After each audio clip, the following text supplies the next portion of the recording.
যাত্রীবাহী ট্রেকার উল্টে মৃত্যু হলো এক মহিলার, আহত হয়েছেন কমপক্ষে 6 জন।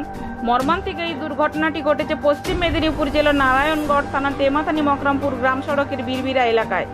পুলিশ ও স্থানীয় সূত্রে জানা যায়, শনিবার সকালে সবংয়ের তেমাথানি থেকে মকরমপুরের দিকে যাচ্ছিল একটি যাত্রী বোঝাই গাড়ি। ট্রেকারটির পিছনে দ্রুতগতিতে ছুটে আসছিল একটি যাত্রী বোঝাই বাস। বীরবিরা এলাকায় আচমকা বাসটি নিয়ন্ত্রণ হারিয়ে সজোরে ধাক্কা মারে ট্রেকারটিকে। বাসের ধাক্কায় ট্রেকারটি রাস্তা থেকে ছিটকে গিয়ে বেশ কিছুটা দূরে উল্টে যায়। ঘটনাস্থলেই প্রাণ হারান একজন অঙ্গনওয়াড়ি কর্মী।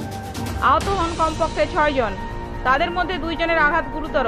স্থানীয় মানুষ ছুটে এসে দুর্ঘটনাগ্রস্ত ট্রেকার থেকে যাত্রীদের উদ্ধার করেন এবং আহত যাত্রীদের নিয়ে চিকিৎসার জন্য যান মকরমপুর স্বাস্থ্য কেন্দ্রে। সেখান থেকে গুরুতর আহত যাত্রীদের স্থানান্তরিত করা হয় মেদিনীপুর মেডিকেল কলেজ এবং হাসপাতালে। প্রত্যক্ষদর্শীরা জানান, বাস ও ট্রেকারের রেষারেষির কারণে এই দুর্ঘটনাটি ঘটেছে। পুলিশ সূত্রে জানা যায়, দুর্ঘটনায় মৃতা মহিলার নাম গীতা নায়েক কোলে, বয়স 42 বছর। তিনি মকরমপুরের মহুলডাঙ্গা অঙ্গনওয়াড়ি কেন্দ্রের একজন কর্মী। বাড়ি নারায়ণগড় থানার গ্রামরাজ পঞ্চায়েত এলাকার বড় করঙ্কাই গ্রামে। দুটি গাড়িকেই আটক করেছে পুলিশ।